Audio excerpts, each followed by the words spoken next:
अस्सलामुअलैकुम। पेश खिदमत है कहानी देवता, एपिसोड 220। मेजर वहां से चला गया। उसके जाने के बाद नैन्सी अंदर आई, फिर बोली, तुमने क्या बातें की हैं? वह शैतानी अंदाज में मुझे मुस्कुराते हुए देख कर गया है। तुम चीज ही ऐसी हो, इंसान और शैतान दोनों ही तुम्हें देखकर मुस्कुराती हैं। यू शट अप, तुम मेरी इंसल्ट कर रहे हो। तुम सारी हसीन औरतें अपनी इंसल्ट खुद करवाती हो। मॉडल गर्ल बनकर इश्तिहारों में आती हो, कारोबार समझ में आए या ना आए अपने मंगेतर पर नजर रखने के लिए। ख्वामखा कारोबारी मामलात में टांग अड़ाने के लिए हमेशा मौजूद रहती हो। देखो डॉन, तुम मुझे गुस्सा दिला रहे हो। देखो नैन्सी, तुम बात बात पर गुस्सा दिखाने लगती हो। कभी तो कुव्वते बर्दाश्त से काम लो और अपने सामने वाले की बातें समझने की कोशिश करो। तुम तंजिया अंदाज में समझाओगे तो मैं कभी नहीं समझूंगी। अच्छा, मैं बड़ी शराफत से समझा रहा हूं। आज रात तुम मेरे साथ इस शहर के बाहर डाक बंगले में चलोगी। वहां मेजर तुम्हारा मुंतजिर रहेगा। वह गुंसा दिखाते हुए तेजी से उसके करीब आई। पारस ने उसके हाथ को पकड़कर कहा, मैं संजीदगी से वादा करता हूं, तुम्हारा यह हाथ मैंने पकड़ा है, कोई दूसरा नहीं पकड़ सकेगा। वह एकदम से ढीली पड़ गई। मुस्कुराते हुए बोली, सच कह रहे हो? मैं जो कह रहा हूं तुम्हें उस पर अमल करना होगा। तुम इस बात का वादा करो कि मेरी इज्जत पर आंच नहीं आएगा, तो फिर तुम्हारे लिए जान की बाजी भी लगा सकती हूँ। आज रात 9 बजे हम उस डाक बंगले में जाएंगे। मेजर तुम्हारा मुंतजिर रहेगा, तुम उससे बातें करोगी। अगर वो हाथ पकड़ना चाहे तो तुम शर्त पेश करोगी कि वो हमारे माल को बेस्ट क्वालिटी करार दे और इसकी तहरीरी रिपोर्ट लिख दे। अगर वो इतराज करेगा तो उसे समझा सकती हो, ये रिपोर्ट लिखने के बाद उसी के पास रहेगी। तुम सुबह जाते हुए उससे रिपोर्ट ले जाओगी। ये तुम क्या कह रहे हो? क्या मैं इतनी बेगैरत हूं कि सुबह तक उसके पास कमरे में रहूंगी? पहले मेरी पूरी बात सुन लो। जब तक तुम उससे रिपोर्ट लिखवाओगी और दस्तखत कराओगी, तब तक मैं वहां पहुंच जाऊंगा। अगर पहुंचने में जरा देर हो जाए तो तुम नादान बची नहीं हो। उसे अपनी अदाओं से बहलाए रखने की कोशिश करना। बहरहाल मैं वादा करता हूं कि वक्त पर पहुंच जाऊंगा। तुम पहुंचकर क्या करोगे? अगर हमने वो रिपोर्ट ले ली और उससे झगड़ा बढ़ गया तो उस रिपोर्ट को वो मनसूख कर सकता है। हमारे माल के खिलाफ दूसरी रिपोर्ट पेश कर सकता है। वो दूसरी रिपोर्ट पेश करने के लिए जिंदा नहीं रहेगा।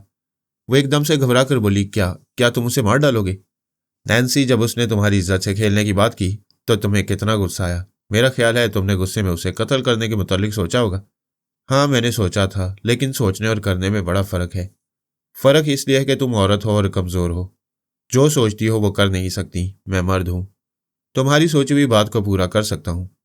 हमें ऐसे शैतानों को सजा देनी चाहिए ताकि दूसरों को इबरत हासिल हो। अगर तुम सजा नहीं देना चाहती, उसे माफ कर देना चाहती हो तो जाओ, फिर सुबह उसके कमरे से वापस आना। मैं तुम्हारा मुंह तोड़ दूंगी। मेजर को मुंह तोड़ जवाब दो। लेकिन डॉन, तुम बहुत खतरनाक कदम उठाने वाले हो। अगर हम फंस गए तो क्या होगा? हम कभी नहीं फंसेंगे। जैसे ही रात को मैं कमरे में आऊंगा, तुम बाहर चली जाओगी। बाहर गाड़ी मौजूद होगी, तुम उसमें बैठकर अपने घर पहुंच जाओगी। नहीं, मैं तुम्हें तनहा छोड़कर नहीं जाऊंगी। जो मैं कहता हूं तुम वो करोगी।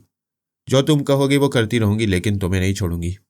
अच्छी बात है, तुम डाक बंगले से गाड़ी लेकर कम से कम 1 फरलांग के फासले पर जाकर इंतजार करना। मैं वहां आ जाऊंगा। वो जरा सहमी हुई सी उसकी आंखों को देख रही थी। नजरें मिलते ही उसने अपनी नजरें झुका लीं, फिर कहने लगी, तुम्हारी आंखें जितनी खौफनाक हैं उतने ही इरादे भी खौफनाक हैं। मुझे तुमसे डर लग रहा है। क्या डर के साथ छोड़ दोगी? उसने इनकार में सर हिलाया, फिर उसके बाजू पर सर रखकर बोली, मैं तुमसे डरते डरते मर जाऊंगी मगर तुम्हारा साथ नहीं छोड़ूंगी। वो रात के 8 बजे तैयार होकर निकले। नाना ने खुश होकर कहा, मैं बयान नहीं कर सकता कि तुम दोनों को साथ देखकर मुझे कितनी खुशी हासिल होती है। आज तक मैंने अरबों डॉलर कमाए, लेकिन औलाद से बढ़कर कोई दौलत नहीं होती। अगर औलाद खुशहाल है तो हमारा बुढ़ापा बड़े सुकून से गुजर जाता है। जब मौत आएगी तो मैं बड़े सुकून से मरूंगा। नैन्सी ने उसकी गर्दन में बाहें डालकर कहा, ग्रैंडपा, आप जिंदा रहेंगे। हमारे बुढ़ापे तक भी जिंदा रहेंगे। आपका साया हमेशा हमारे सरों पर रहेगा। अगर तुम चाहती हो कि मैं बरसों जिंदा रहूं तो अपनी ये बाहें मेरी गर्दन में नहीं, मेरे नवासे की गर्दन में डालो और शादी कर लो। वह हंसती हुई वहां से भाग गई। नाना ने मुस्कुराकर पारस से पूछा, क्यों मिस्टर नवासे, मेरी नवासी कैसी है? बहुत अच्छी है, बल्कि बहुत ही अच्छी है, लेकिन अपने मिजाज में ढालने के लिए जरा वक्त लगेगा। मैं कोई बहाना नहीं सुनूंगा। मेरी बेशुमार दौलत बाहर नहीं जाएगी, इसलिए मजाज को एक दूसरे से मिलकर ढालते रहो। लेकिन शादी पक्की है, और यह शादी 2 दिन के अंदर होगी। पारस शर्माता हुआ बाहर आया। वहां नैन्सी इंतजार कर रही थी। वह महज दिखाने के लिए शर्मा रहा था, लेकिन अंदर ही अंदर परेशान था। ये शादियों का सिलसिला क्या चल पड़ा है? समार्था से इसलिए शादी की थी कि उससे कोई हमदर्दी नहीं थी। वह जालिम बाप की जालिम बेटी थी। डॉन को शादी के बाद खत्म कर देना चाहती थी। कुदरत ने खुद ही उसे ठिकाने लगा दिया, लेकिन नैन्सी इससे मुख्तलिफ थी। एक अच्छी सुलझे हुए जहन की लड़की थी, उसे डॉन की हैसियत से चाहती थी और उसके सिवा किसी को अपना हाथ पकड़ाना गवारा नहीं करती थी। ना वो लालची थी ना खुदगर्ज, अपने सीने में एक मोहब्बत करने वाला दिल रखती थी और वो ऐसी लड़की को धोखा देना नहीं चाहता था। उसने कार की स्टीयरिंग सीट पर बैठते हुए कहा, मैं यहाँ के रास्ते नहीं जानता, मुझे गाइड करती रहो। उसने कार स्टार्ट करके आगे बढ़ाई। नैन्सी ने कहा, अभी 8 बजे हैं, क्या हम इतनी जल्दी डाक बंगले में जाएंगे? नहीं, पहले हम जरा घूमने फिरने जाएंगे। यहाँ से रिंकन स्ट्रीट चलो, वहाँ रात को अच्छी चहल पहल रहती है, हम उस रास्ते से गुजरते हुए जाएंगे। पारस ने पूछा, सुना है यहाँ एक शीबा नामी मुअज़्ज़ज़ खातून रहती थी और वो टेलीपैथी जानती थी। हाँ, हमारी कौम को एक टेलीपैथी जाने वाली हस्ती नसीब हुई थी, लेकिन पता नहीं क्या बात हो गई, उन्होंने खुदकुशी कर ली। तुमने फरहाद अली तैमूर का नाम सुना होगा? हाँ, सुना है। वो भी टेलीपैथी जानता है। उसने दावा किया है कि शीबा ने खुदकुशी नहीं की, बल्कि उसे खुदकुशी पर मजबूर किया गया था। उसके कातिल हम यहूदी लोग हैं। उसने इस सिलसिले में यहाँ के आला हुक्काम को सजाएं दी थी, उन्हें शीबा के जनाजे के साथ नंगे पांव चलाया था। ये टेलीपैथी के अजीबोगरीब किस्से हैं। मैं सुनती हूँ तो दिलचस्पी महसूस होती है, लेकिन कारोबारी मामलात में उलझी रहती हूँ। टेलीपैथी के बारे में मजीद जानने का मौका नहीं मिलता। मोहतरमा शीबा की तदफीन कहाँ हुई थी? आगे एक कब्रिस्तान है, वहाँ उसका एक बहुत ही खूबसूरत मज़ार बनाया गया है। सुना है अब तक कोई 25-30 लाख डॉलर खर्च हो चुकी हैं और मजीद खर्च किए जाएंगे। मालूम होता है उसे मौजूदा दौर का ताजमहल बनाया जा रहा है। पारस ने दिल ही दिल में कहा, हाँ, एक महबूबा के लिए ताजमहल बनाया गया था, ये मेरी माँ के लिए बनाया जा रहा है और तेल अबैब में यही एक ताजमहल रहेगा, बाकी सब खंडर हो जाएंगे। वह इस कब्रिस्तान से गुजरते हुए डाक बंगले तक पहुंच गए। पारस ने गाड़ी रोक दी, फिर उतरते हुए बोला, यहाँ से तुम ड्राइव करती हुई जाओ, अपनी ज़ात पर भरपूर एतमाद रखो और हौसले से उस शैतान के साथ निमटने की कोशिश करती रहो। मैं तुम्हारे साथ साए की तरह लग रहूंगा। वह स्टीयरिंग सीट पर बैठते हुए बोली, डॉन, एक बात अच्छी तरह सुन लो, अगर तुम वक्त पर ना पहुंचे और मेरी इज्जत पर जरा भी आंच आई तो मैं अपनी जान दे दूंगी। इसकी नौबत नहीं आएगी, जाओ, शाबाश। वो कार ड्राइव करती हुई आगे बढ़ी। सामने ही डाक बंगला था। गाड़ी की आवाज़ सुनकर मेजर बाहर आया, फिर उसे कार से उतरते हुए देखकर मुस्कुराते हुए बोला, तुम 10 मिनट लेट आई हो, लेकिन ऐसा लगता है जैसे मैं बरसों से इस आने वाली क़यामत का इंतजार कर रहा हूँ। उसने हाथ बढ़ाया, वो उसका हाथ थामकर बंगले के अंदर आ गई। मेजर ने दरवाजे को अंदर से बंद कर दिया, फिर उसके करीब आया। वो उससे कतराकर दरवाजे के पास आई, उसे खोलते हुए बोली, दरवाज़ा अभी बंद नहीं होगा। फिर कब बंद होगा? तुमने मुझे मोहब्बत से नहीं, कारोबारी शर्त पर बुलाया है, लिहाजा पहले शर्त पूरी होगी।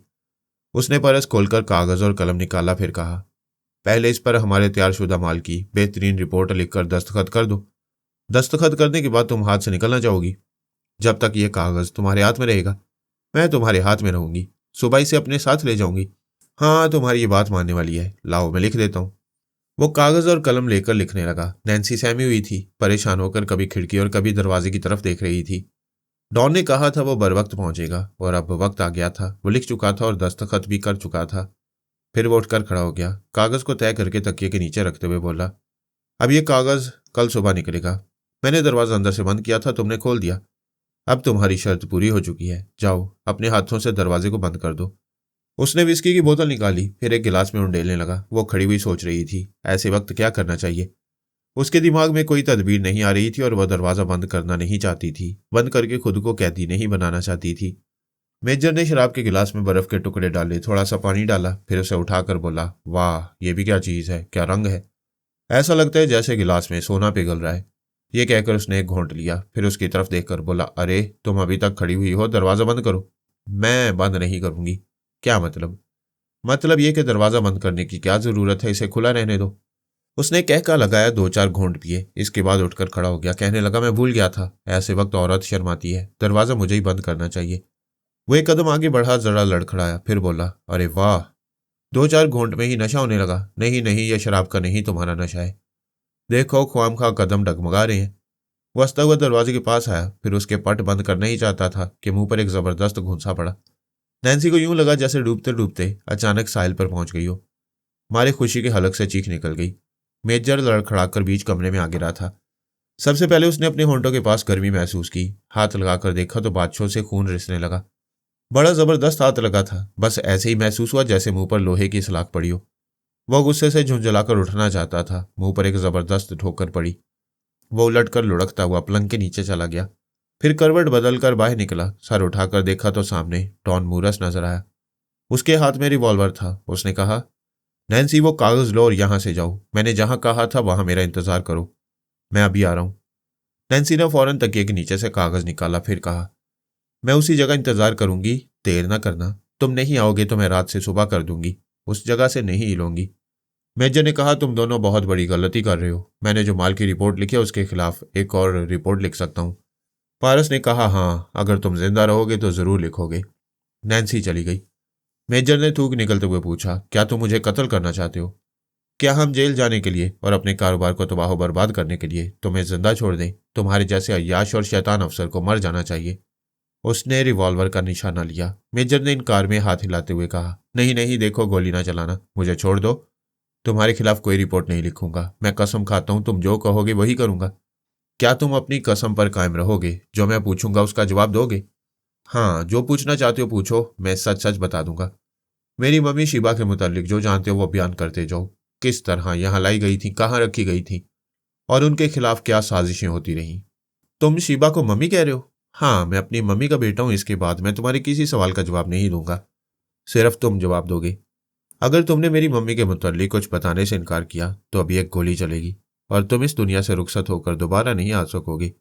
मेरी समझ में नहीं आता मैं शिबा के बारे में क्या बताऊं। मैं बहुत कम जानता हूं। तुम बड़ी फौज के मेजर हो। जब मेरी मम्मी और पापा को किसी महल में कैद किया गया था तो वो महल फौजियों के हवाले किया गया था। तुम्हारी मालूमात दुरुस्त है, लेकिन मेरी ड्यूटी महल के बाहर हुआ करती थी। मैं अंदर के मामलात को बिल्कुल नहीं जानता। फिर कौन जानता है? उस महल के अंदरूनी मामलात का इंचार्ज कर्नल जैक्सन था।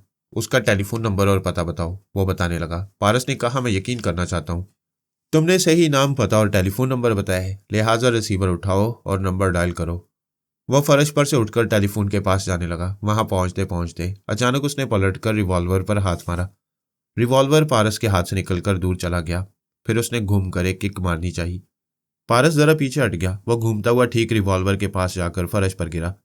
फौरन ही उसे उठाकर पारस को निशाने पर रखते हुए बोला, अब तो तुम कुत्ते की मौत मरोगे। पारस ने कहा, मैं मरने से पहले एक बार पूछूंगा, क्या तुमने कर्नल का सही नाम, पता और फोन नंबर बताया है? हाँ, मैंने अपनी जान बचाने के लिए सच उगल दिया था, मगर यह सच इस कमरे से बाहर नहीं जा सकेगा और तुम ये सच बोलने के काबिल नहीं रहोगे कि मैं पारस हूं, अपनी मम्मी शिबा का बेटा हूं और यहां डॉन मूरस के रूप में आया हूं। चलो, रिसीवर उठाओ और नंबर डायल करो। रिवॉल्वर फेंक दो, वो खाली है। मेजर ने चौंक कर रिवॉल्वर की तरफ देखा। उसी वक्त उसके हाथ पर एक ठोकर पड़ी। रिवॉल्वर हाथ से निकला, फिजा में गया। फिर पारस ने उछलकर उसे कैच कर लिया। वापस जमीन पर पहुंचकर बोला, रिवॉल्वर खाली नहीं है। ये कहते उसने एक उल्टा हाथ उसके मुंह पर रसीद किया। उसे लगा जैसे लोहे की सलाख पड़ी हो। उसकी नाक से और बाछों से खून बहने लगा। आंखों के सामने कुमकुमे जलने बुझने लगे। उसने उसकी गर्दन पर हाथ रखकर धक्का दिया। वो लड़खड़ाता हुआ टेलीफोन के पास आकर गिर पड़ा।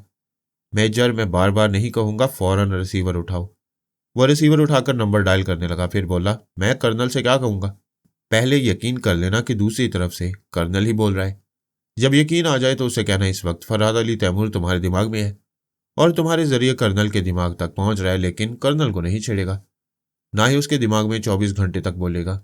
उसे 24 घंटे की मोहलत दी जा रही है।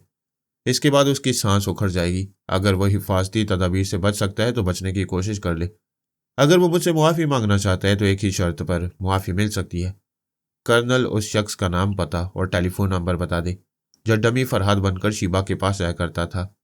तिलबैब में फरहाद का बेटा पारस अली तैमूर मौजूद है। वो कल सुबह 10 बजे तक कर्नल को फ़ोन करेगा और कर्नल उसे डमी फरहाद का नाम और पता बताएगा।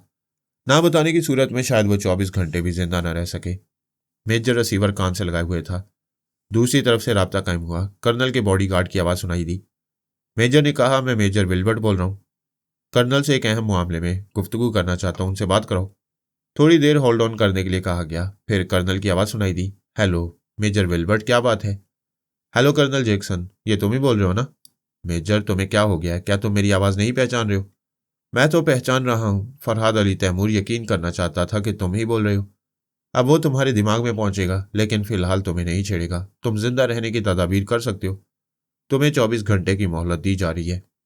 अगर तुम्हें यकीन हो जाए कि टेलीपैथी जानने वाले से बच नहीं सकोगे तो तुम्हें एक शर्त पर मुआफ़ी मिल सकती है। तुम उस शख्स का नाम और पता बता दो जो डमी फरहाद बनकर शिबा के पास जाया करता था। पारस अली तैमूर तिलबैब में मौजूद है। वो कल सुबह 10 बजे तक तुम्हें फ़ोन करेगा और तुम उस शख्स का नाम और पता बताओगे। ना बताने की सूरत में शायद 24 घंटे भी जिंदा न रह सको। पारस ने क्रैडल पर एक पांव रखा। राब्ता खत्म हो गया। फिर उसने कहा, मेरा जी चाहता है तुम लोगों को तड़पा तड़पा कर मारूं। तुम लोग जिंदगी की भीख मांगते रहो और मैं थोड़ी थोड़ी सी मौत देता रहूं, लेकिन आज मजबूरी है। मेरे पास वक्त नहीं है। नैन्सी बेचैनी से इंतजार कर रही होगी। यूं भी यहां वक्त ज़ाया नहीं करना चाहिए, इसलिए तुम भी वक्त ज़ाया ना करो। जहन्नुम के दरवाजे तुम्हारे लिए खुले हुए हैं। ये कहते उसने ट्राइगर को दबाया। ठाएं ठाएं की आवाज के साथ एक गोली पेशानी और दूसरी ठीक दिल की जगह पर लगी। वह वहां से पलटकर तेजी से चलता हुआ बाहर आया। फिर तकरीबन दौड़ते हुए एक फर्लांग का फासला तय करके नैन्सी के पास पहुंच गया। सामने वाली सीट का दरवाजा खोलकर बैठते हुए कहा, यहां से निकल चलो। नैन्सी ने पारस को देखते ही इंजन स्टार्ट कर दिया। उसके बैठने के बाद गाड़ी आगे बढ़ा दी।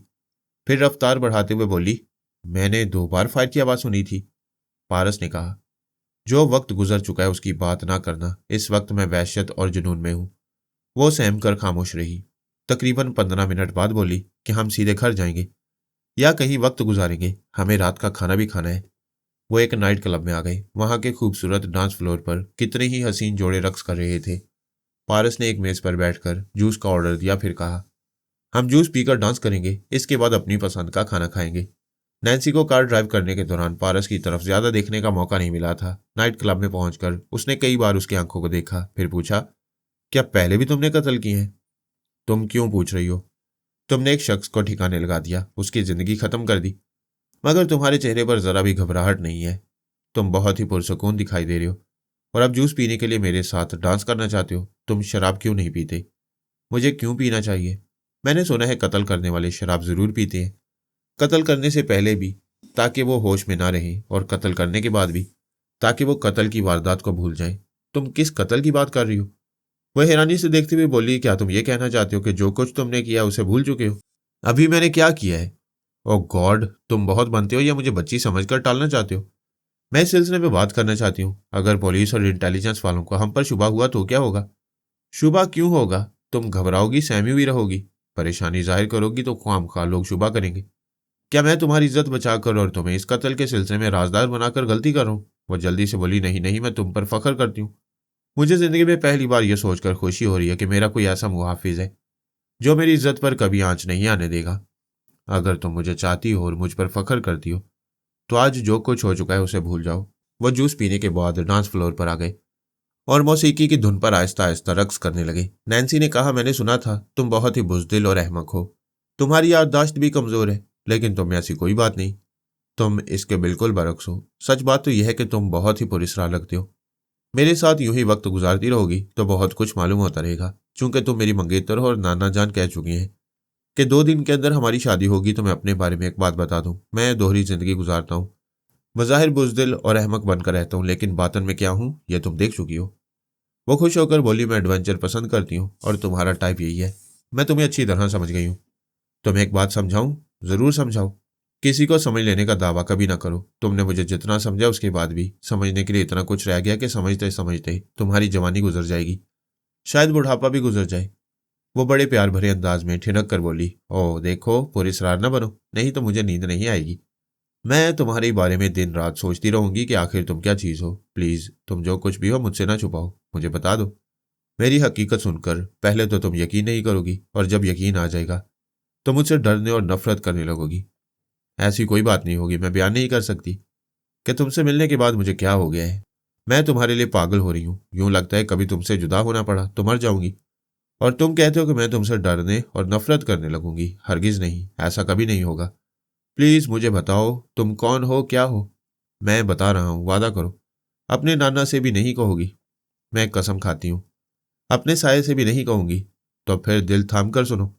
मैं जिस्मानी तौर पर इंसान हूं, लेकिन अंदर से शैतान हूं। इसका मतलब क्या हुआ? मतलब यही कि तुम्हारे साथ ये जो जिस्म लगा हुआ रक्स कर रहा है, ये डॉन मूरस का है, लेकिन इसके अंदर मैं समा गया हूं, और मेरी वजह से डॉन मूरस की बुजदिली खत्म हो गई है। क्या तुम मुझे नादान बच्ची समझकर डराने की कोशिश कर रहे हो? क्या तुम्हें शैतान के वजूद पर यकीन नहीं है? बेशक यकीन है।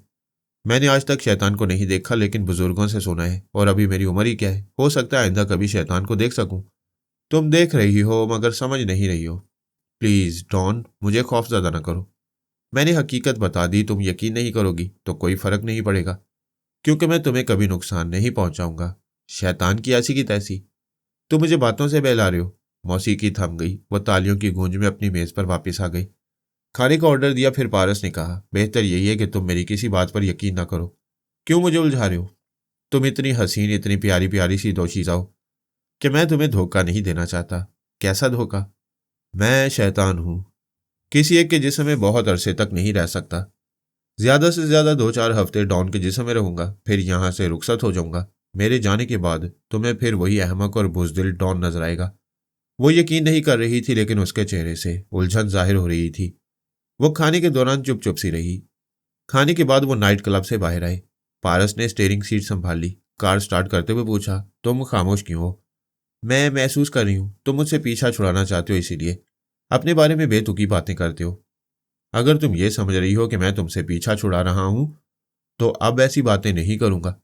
नाना जान हमारी शादी 2 दिन के अंदर करना चाहते हैं तो मुझे मंजूर है, वरना मैं तो चाहता था ये शादी कम से कम 1 हफ्ते के लिए टल जाए, ताकि तुम्हें सोचने समझने का मौका मिल सके। वो नाराज होकर बोली, अच्छी बात है, मैं नाना जान से कहूंगी कि हमारी शादी 1 हफ्ते बाद होनी चाहिए, और 1 हफ्ते तक मैं तुम्हें अपनी सूरत नहीं दिखाऊंगी। तुम 1 हफ्ते तक सूरत ना दिखाने की बात कर रही हो। अगर मैंने कल सुबह तुम्हें ना देखा तो इस्तांबुल चला जाऊंगा या डॉन मूरस का जिस्म हमेशा के लिए छोड़ दूंगा। तुम फिर वही जिस्म में समाने और जिस्म को छोड़ जाने वाली बात कर रहे हो। जो हकीकत है बेख्तियार जुबान पर आ जाती है। मैं कोशिश करूंगा अब ऐसी बात ना करूं। वो अपने शानदार बहलनुमा बंगले में पहुंच गए और कार से उतरकर अंदर आ गए। आधी रात गुजर चुकी थी। नाना जान अपने बेडरूम में सो रहे थे। पारस ने नैन्सी की ख्वाबगाह के सामने आकर कहा, तुम जाकर आराम से सो जाओ, मुझे एक जरूरी काम है, मैं बाहर जा रहा हूं। उसने पूछा, आधी रात के वक्त कहाँ जाओगे? मेरी कुछ मजबूरी है, मेरा जाना जरूरी है। मैं अपने कमरे में जा रहा हूँ, लिबास बदलने के बाद बाहर जाऊंगा, फिर जल्द ही लौट आऊंगा। ये कहकर वो अपने बेडरूम का दरवाजा खोलकर अंदर चला गया। नैन्सी बाहर खड़ी सोचती रही। फिर वो तेजी से चलती हुई ड्राइंग रूम में आई। वहां से गुजरती हुई बाहर पोर्च में खड़ी हुई कार के पास पहुंच गई। उसका पिछला दरवाजा खोलकर पिछली सीट पर बैठ गई। थोड़ी देर बाद पारस दूसरे लिबास में नजर आया। नैन्सी अगली और पिछली सीट के दरमियान दुबक गई। वो तेजी से चलता हुआ स्टीयरिंग सीट पर आया, फिर दरवाजा बंद करके कार स्टार्ट करते हुए उसे आगे बढ़ा दिया। वो समझ रहा था कि नैन्सी उसकी बातों से उलझी हुई है और अब इस बात पर हैरान है कि वो आधी रात को कहीं जाने वाला है। लिहाजा पारस अपने बेडरूम में जाने के बाद दरवाजे के पास ही खड़ा रहा। फिर उसने नैन्सी को बाहर जाते हुए देखा था और समझ गया था कि वो उसका ताक़ुब करने वाली है। कार में आकर स्टीयरिंग सीट पर बैठते वक्त भी उसने अगली और पिछली सीट के दरमियान छुपने वाली नैन्सी की झलक देख ली थी। वह थोड़ी देर तक खामोशी से ड्राइव करता हुआ गया, फिर अपने आप बुड़बुड़ाने लगा, हाँ हाँ मैं शैतान हूँ, मगर अपनी नैन्सी के लिए इंसान बनना चाहता हूँ। मैं नहीं चाहता कि डॉन मूरस का जिस्म कभी छोड़कर चला जाऊं। वह जरा चुप हुआ, फिर बुड़बुड़ाने लगा, ऐ शैतानों के गुरु घंटाल, तुम मुझे कब्रिस्तान में बुला रहे हो और मैं आ रहा हूँ, लेकिन मैं फैसला कर चुका हूँ कि अपनी प्यारी प्यारी नैन्सी को कभी धोखा नहीं दूंगा, कभी उसे नुकसान नहीं पहुंचाऊंगा।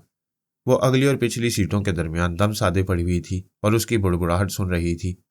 वो कह रहा था, ऐ शैतानों के गुरु घंटाल, क्यों मुझे झंझोड़ रहे हो?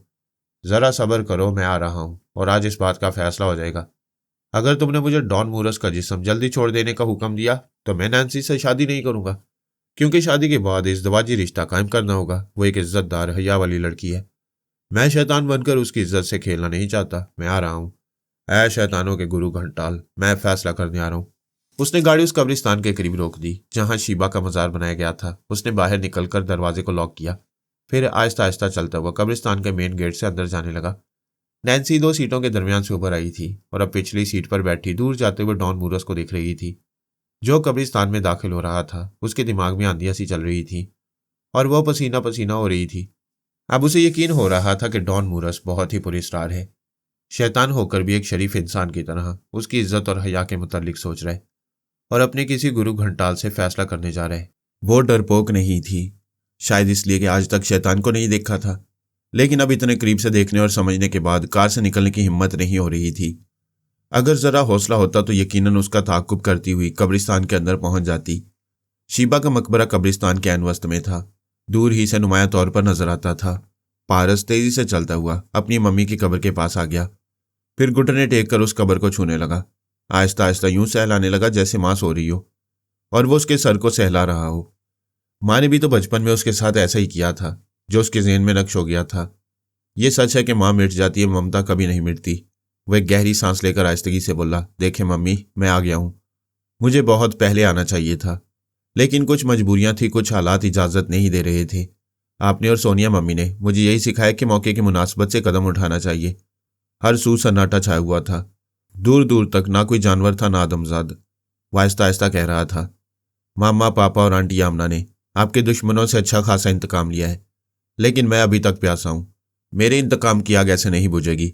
जो शख्स पापा का रूप इख्तियार करके मेरी माँ को धोखा देता रहा वो भी जिंदा है और एक बेटे की गैरत के लिए चैलेंज बना हुआ है। मैं उसे ऐसे कर्ब में मुब्तला करूंगा, ऐसी अजियतें देकर मारूंगा कि फिर कोई शैतान माँ के मुकद्दस दामन को तार तार करने की जुर्रत नहीं कर सकेगा। वह बहुत आहिस्ता आहिस्ता बोल रहा था, लेकिन उसकी आवाज़ ऐसी थी जैसे लोहे से लोहा टकरा रहा हो, बादल से बादल टकराकर गरज रहे हो। धीमी सरगोशी के बावजूद मकबरे की चार दीवारी में वो आवाज़ हौले हौले गूंज रही थी। वो अचानक ही उठकर खड़ा हो गया, सर झुकाकर बोला, मम्मी मुझे माफ़ कर दें, मैं यहाँ नहीं ठहर सकता।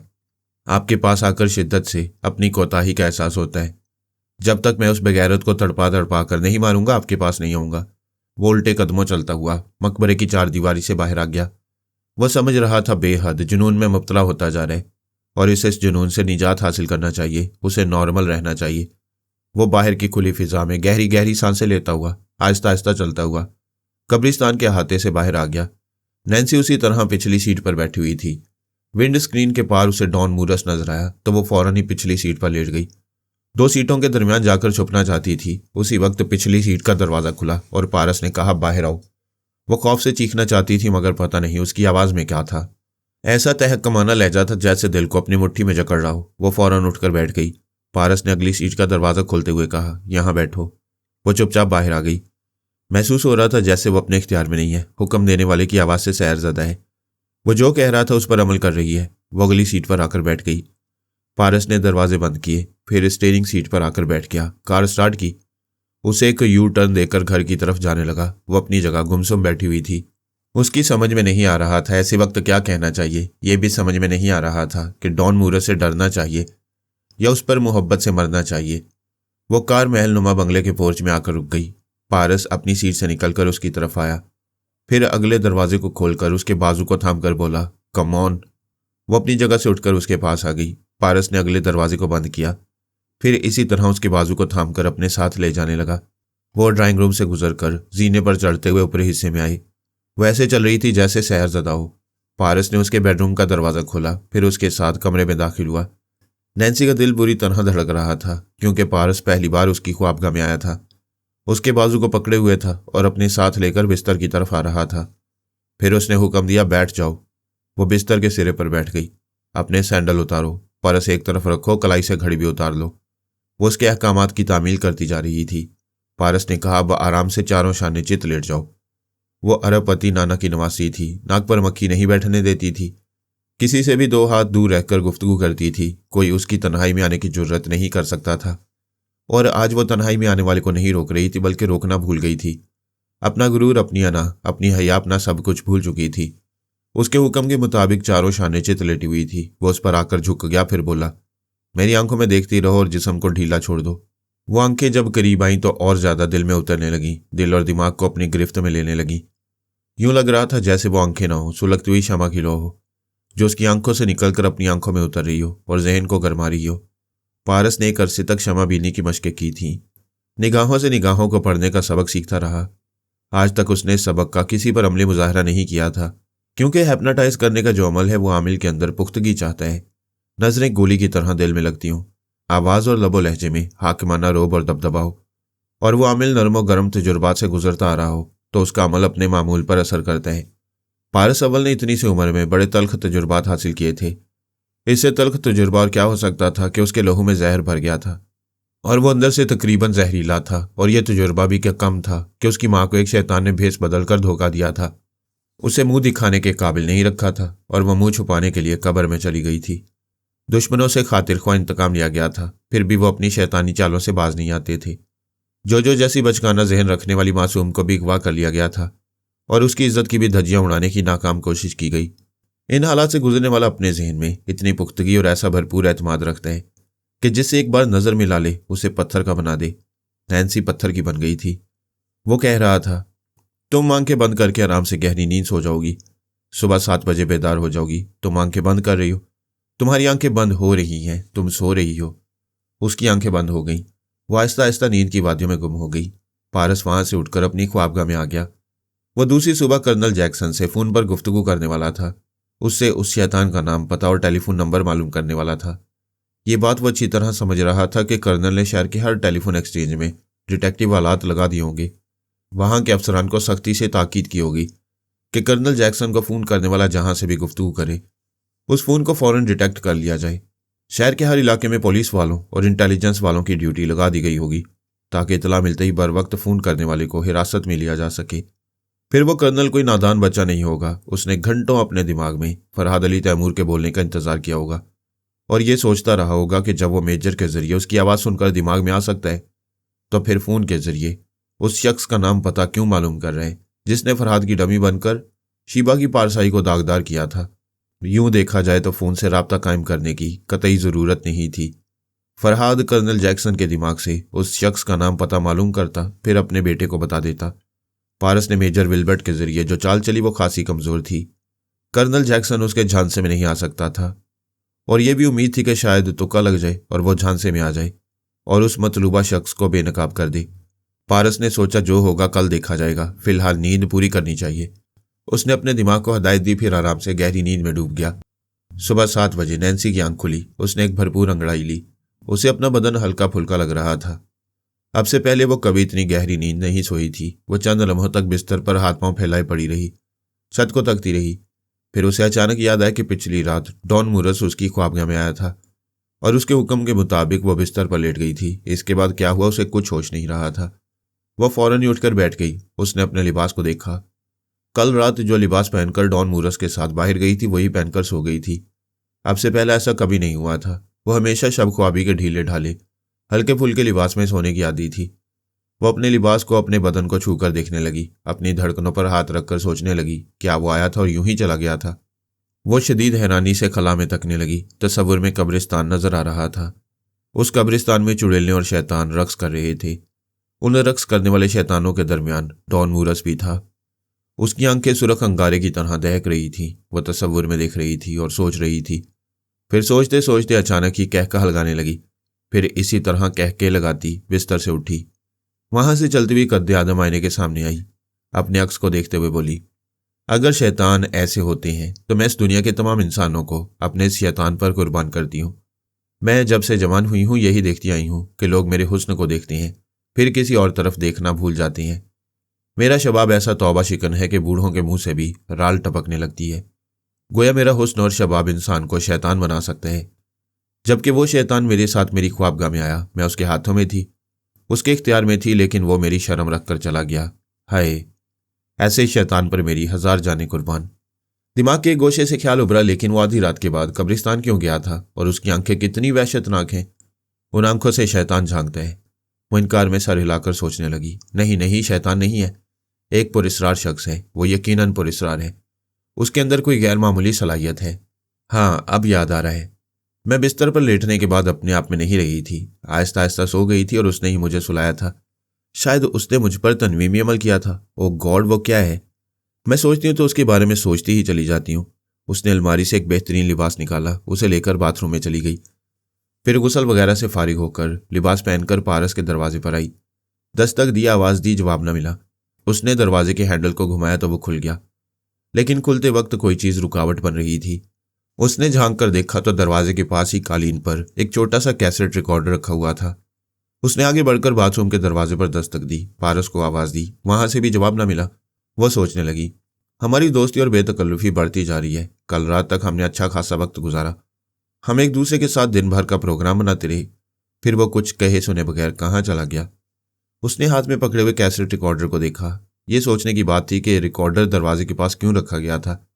क्या पारस चाहता था जो भी दरवाज़ा खोले ये कैसेट रिकॉर्डर उसकी नज़रों में आ जाए?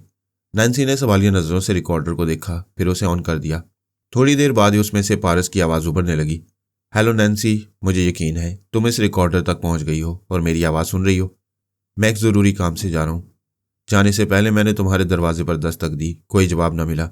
मैं समझ गया तुम गहरी नींद में हो और तुम्हें गहरी नींद सोना चाहिए, क्योंकि पिछली रात तुम पर अजीब सी कैफियत आ रही थी। कल तुम मेरे बहुत करीब थी, सर से पांव तक मेरी थी, फिर भी मुझसे बहुत दूर थी और मुझसे खौफजदा थी। मैं स्टील मिल के दफ्तर में मिलूंगा और देखूंगा कि तुम मुझसे बहुत करीब हो या बहुत दूर। आवाज खत्म हो गई।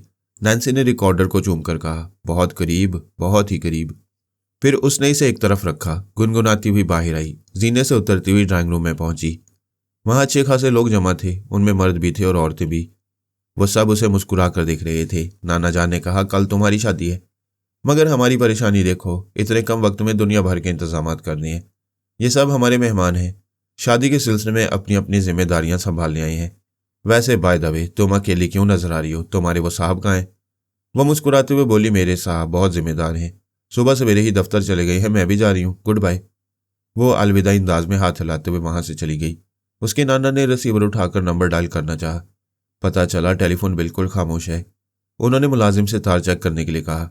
एक मुलाजिम ने बाहर से आकर कहा, जनाब टेलीफोन का तार बाहर से कटा हुआ है, पता नहीं किसने काट दिया है। पारस सुबह 4 बजे बेदार हो गया था। उसने ख्वाबगाह में रखे हुए टेलीफोन के रिसीवर को उठाकर कर्नल जैक्सन के नंबर डायल किए। किसी की आवाज़ सुनाई दी। पारस ने कहा, मैं मेजर विल्बर्ट बोल रहा हूँ, फौरन कर्नल जैक्सन को फ़ोन दो, एक अहम मामला है। थोड़ी देर बाद कर्नल की आवाज़ सुनाई दी। पारस ने भराई हुई आवाज़ में कहा, मैं फरहाद अली तैमूर का नुमाइंदा हूँ, मुझे उस शख्स का नाम, पता और टेलीफोन नंबर बताओ। वो बताने लगा, सामने रखे हुए कागज़ पर पूरी तफसील नोट करता जा रहा था। जब तमाम मालूमात हासिल हो गई तो उसने राब्ता ख़त्म कर दिया। एक चाकू लेकर दबे कदमों उस बंगले से बाहर निकला, फिर बंगले के पिछले हिस्से में पहुंचकर टेलीफोन के खंभे पर चढ़ गया। वहां उसने टेलीफोन के तार काट दिए और उस कटे हुए तार को कुछ इस तरह मोड़ तोड़ कर रखा जैसे उसने इस खंभे पर चढ़कर टेलीफोन के आलात से वो तार मुंसलिक करके फ़ोन किया हो और फिर वहां से चला गया हो। टेलीफोन डिटेक्ट करने वालों को पता चल जाता कि डॉन मूरस के नाना के हाथ से फ़ोन किया गया है, लेकिन इंटेलिजेंस वाले वहां आते तो उन्हें पता चलता कि उनका तार कटा हुआ था और वो कटा हुआ तार इस बात की गवाही दे रहा था कि किसी ने डॉन मूरस की टेलीफोन लाइन से फ़ायदा उठाकर कर्नल से राब्ता कायम किया और अपना काम बनाकर चला गया। पारस सुबह 6 बजे अपनी कार में बैठकर समुंदर के साहिल की तरफ रवाना हो गया। उसने जो मालूमात हासिल की थी उनके मुताबिक उस डमी फरहाद बनने वाले का असल नाम मूशे कोलान था। वो मिलिट्री इंटेलिजेंस का बहुत चालाक और तजुर्बाकार जासूस था। उम्र 30 बरस थी। योगा का माहिर था। निहायत ही खतरनाक फाइटर तस्लीम किया जाता था। पारस ने उसका नाम और पता सब मालूम कर लिया, लेकिन उसे सूरत से पहचान नहीं सकता था। फिलहाल उसकी शनाख्त यही थी कि उसके दाएं रान पर और बाएं बाजू पर गोलियों के जख्म के निशान थे। वो रोज सुबह समुंदर के साहिल पर दौड़ लगाने आता था और पारस उसी साहिल की तरफ जा रहा था। मेरे दोनों बेटों ने अपनी जहानत और सलाहियतों से हमें जितना कुछ किया था उतना ही परेशान भी कर रखा था। वो हमारी टेलीपैथी का सहारा लेना नहीं चाहते थे। इधर हमारा दिल नहीं मानता था। कभी ना कभी किसी खतरनाक सिचुएशन में जब जहानत और दिलेरी काम ना आती हो, हाजिर जवाबी भी जवाब दे जाए, फौरी तौर पर निजात का कोई रास्ता ना मिले, तो ऐसे वक्त हमारे बच्चों को टेलीपैथी का सहारा जरूर लेना चाहिए। लेकिन वो नहीं मानते थे और हम मनवाना चाहते थे। पारस जब डॉन मूरस और रोमा को इस्तांबुल से पेरिस लेकर आया और खुद डॉन का रूप इख्तियार करने लगा, तभी मैं समझ गया था कि ये इसराइली सरजमीन पर पहुंचकर कुछ हंगामे करना चाहते हैं। यहूदियों से अपनी मां का इंतकाम लेकर दिल की भड़ास निकालना चाहते हैं। इसराइल जाना गोया दुश्मनों के निर्गे में जाना था। ऐसी सूरत में अपने बेटे को उसके हाल पर नहीं छोड़ सकता था। मैंने फैसला कर लिया था, चुपचाप बेटे की निगरानी करता रहूंगा और वक्त ज़रूरत इस तरह काम आऊंगा कि उसे मेरी मुदाखलत का इल्म नहीं हो सकेगा। ये सोचकर मैं हर उस फर्द के दिमाग में पहुंच रहा था जो मेरे बेटे के आसपास रहता था और आइंदा भी रहने वाला था। इनमें सबसे अहम नैन्सी थी, क्योंकि समार्था अपने अंजाम को पहुंच चुकी थी।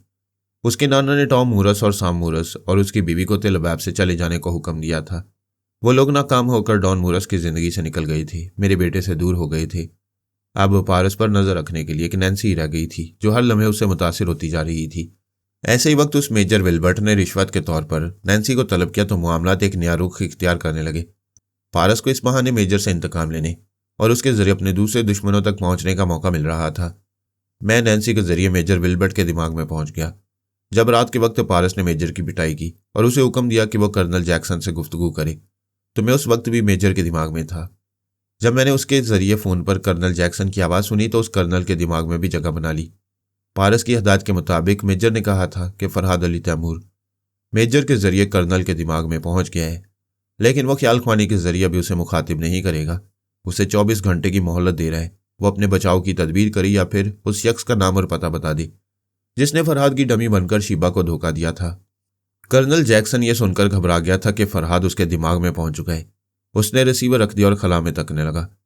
इंतजार कर रहा था कि शायद मैं उसके दिमाग में खामोश हूं, उसे सोचने समझने का मौका दे रहा हूं। जब 2 घंटे गुजर गए तो कर्नल ने सोचा, यह धोखा हो सकता है। किसी ने मेजर विल्बर्ट को मजबूर करके फरहाद की टेलीपैथी से डराने की कोशिश की है। कर्नल ने अपने मातहत अफसरान को हुक्म दिया, फौरन मेजर विल्बर्ट से राब्ता कायम करो और मालूम करो कि वह इस वक्त कहाँ है। उसे फौरन मेरे सामने हाजिर होने के लिए कहा जाए। उसके हुक्म की तामील की गई। मेजर को तलाश किया गया। तकरीबन 1 घंटे बाद पता चला मेजर विल्बर्ट आज की रात एक डाक बंगले में गुजारने वाला था। मिलिट्री के सिपाही जब वहां पहुंचे तो उन्हें मेजर की लाश मिली। कर्नल जैक्सन ने मेजर की मौत की खबर पाते ही समझ लिया कोई शख्स फरहाद के नाम का सहारा लेकर उससे डमी फरहाद का नाम और पता मालूम करना चाहता है। ऐसे शख्स को गिरफ्तार करने का यही तरीका था कि वो फोन पर गुफ्तगू करे तो उसे डिटेक्ट कर लिया जाए। कर्नल जैक्सन अपने मातहत अफसरान को हुक्म देना चाहता था कि तमाम टेलीफोन एक्सचेंज में डिटेक्टिव आलात लगा दिए जाएं।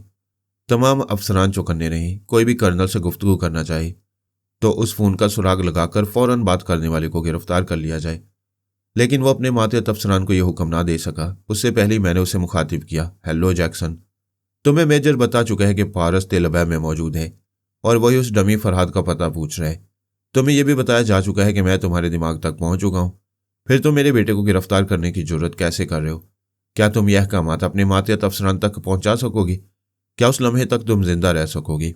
वह झाग की तरह बैठ गया। परेशान होकर बोला, क्या तुम मुझे मार डालोगे? लेकिन मुझसे क्या दुश्मनी है? अगर दुश्मनी यह है कि मैं तुम्हारे बेटे को गिरफ्तार करना चाहता हूं तो इस इरादे से बाज आ जाऊंगा। मैं यही चाहता हूं, तुम इस शर्त पर जिंदा रहोगे कि जब मेरा बेटा फोन पर बात करे तो तुम उसे डमी फरहाद का नाम और पता बता दोगे। प्लीज फरहाद, यह हमारा फौजी राज है। वो डमी फरहाद हमारी फौज का एक अहम फर्द है। मैं अपने मुल्क से, अपने वतन से, अपनी कौम से गद्दारी नहीं करूंगा। वो तो कर चुके हो। जब मैंने तुम्हारे दिमाग में जगह बनाई उसी लम्हे मैंने मालूम कर लिया जिस शख्स ने डमी बनकर मेरी शीबा को धोखा दिया उसकी पारसाई को दागदार किया। उस शख्स का नाम मुशे कोलान है। वो मिलिट्री इंटेलिजेंस का बहुत ही चालाक और दलेर जासूस है। उसे एक निहायत खतरनाक फाइटर तस्लीम किया जाता है। उसकी आदत है कि वो रोज सुबह समुद्र के साहिल पर दौड़ लगाने जाता है। मैं बोल रहा था और कर्नल परेशान हो रहा था। उसने पूछा, तुम ये सब कुछ किसने बताया? तुम्हारे दिमाग ने। मैंने चुपचाप बहुत सी अहम मालूमात हासिल की हैं। अब बोलो, टेलीफोन के जरिए पारस को मुशे कोलान की तफसील बताओगे? वो शकिस्त खुर्दा अंदाज में बोला, हाँ अब तो बताना ही होगा। छुपाने के लिए क्या रह गया है? छुपाने के लिए एक बात रह गई है, तुम मुशे कोलान को ये तमाम बातें नहीं बताओगे। अगर तुमने किसी इशारे से भी मुशे कोलान को होशियार करना चाहा तो उसी लम्हे तुम्हारी सांस का रिश्ता तुमसे कट जाएगा। मैंने कर्नल जैक्सन को पूरी तरह जकड़ लिया था। वो धोखा नहीं दे सकता था। पारस के लिए रास्ता साफ था। वो कहीं से भी टेलीफोन के जरिए कर्नल से राब्ता कायम कर सकता था। लेकिन वो भी बला का मक्कार था। ये अच्छी तरह समझता था कि कर्नल ने उसे गिरफ्तार करने के लिए कैसे कैसे जाल बिछाए होंगे। लिहाजा उसने अपने घर के टेलीफोन से राब्ता कायम किया, फिर बाहर जाकर टेलीफोन के खंभे पर चढ़कर वहां का तार काट दिया। अब कोई इल्जाम नहीं दे सकता था। फोन डॉन मूरस के बंगले से किया गया है। उसने बड़ी चालाकी से काम किया था। उसे टेलीपैथी के सहारे की जरूरत नहीं थी। मैं बीच में ना पड़ता तब भी वह दुश्मनों की गिरफ्त में ना आता। लेकिन उसे मुशे कोलान के मुतालिक मालूमात हासिल न होती। कर्नल जैक्सन उसे गलत इतला देता, गलत राह पर लगाता, दूसरी तरफ से जाल बिछाकर उसे गिरफ्तार कर लेता। बहरहाल मैंने ख्याल ख्वानी के जरिए दुश्मनों को ऐसी कोई चाल चलने का मौका नहीं दिया। पारस ने मुशे कोलान के मुतालिक तफसीलात ज़हन नशीन कर ली थी। इसके बाद ही वो घर से निकल गया था। ऐसे वक्त फिर मैं परेशान हो गया। वो समुद्र के साहिल पर जरूर जाएगा। हो सकता है आज उससे टकरा जाए। मुशे कोलान योगा का माहिर था। मैं उसके दिमाग में नहीं पहुंच सकता था। अगर वहां पहुंच जाता तो फिक्र की कोई बात ना होती। इन हालात में फिर नैन्सी की जरूरत पड़ गई। मैं उसके दिमाग में रहकर उसे नींद से बेदार कर सकता था और समुद्र के साहिल की तरफ ले जा सकता था। वह तनवीमी नींद सो रही थी। पिछली रात मेरे बेटे पारस की जिंदगी में एक नया मोड़ आया। मैं उस वक्त से ये बात जानता हूं जब मेरे दोनों बेटे क्षमा बीनी की मशकें किया करते थे कि एक दिन ऐसा आएगा कि इनकी जहानत और इनके तजुर्बे की पुख्तगी इनकी आंखों में और इनके लबो लहजे में वो सैर फूंक देगी, जिसके जरिए ये किसी की भी आंखों में झांक कर उसके दिमाग को अपने काबू में कर सकेंगे। पिछली रात पारस ने नैन्सी पर यह तजुर्बा किया था और वो उसका पहला कामयाब तजुर्बा था। मैं नैन्सी के पास पहुंचा। वो तनवीमी नींद से बेदार हो चुकी थी। अलमारी से लिबास निकालकर बाथरूम में गुस्ल के लिए जा रही थी। मैं ऐसे वक्त उसके दिमाग में नहीं रह सकता था। मजबूरन वहां से निकल आया।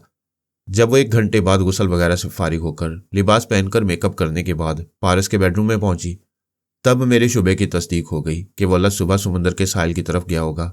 पता नहीं वहां अब तक क्या हो चुका होगा।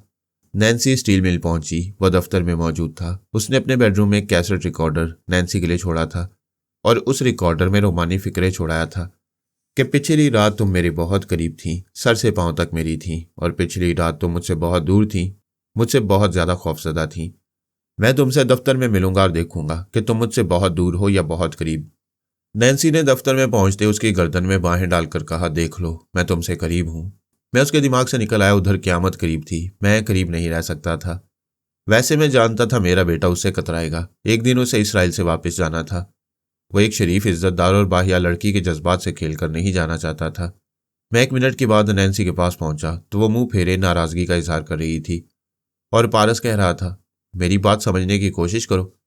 तुम बेहद हसीन हो, तुम्हें देखकर मेरा दिल धड़कता है।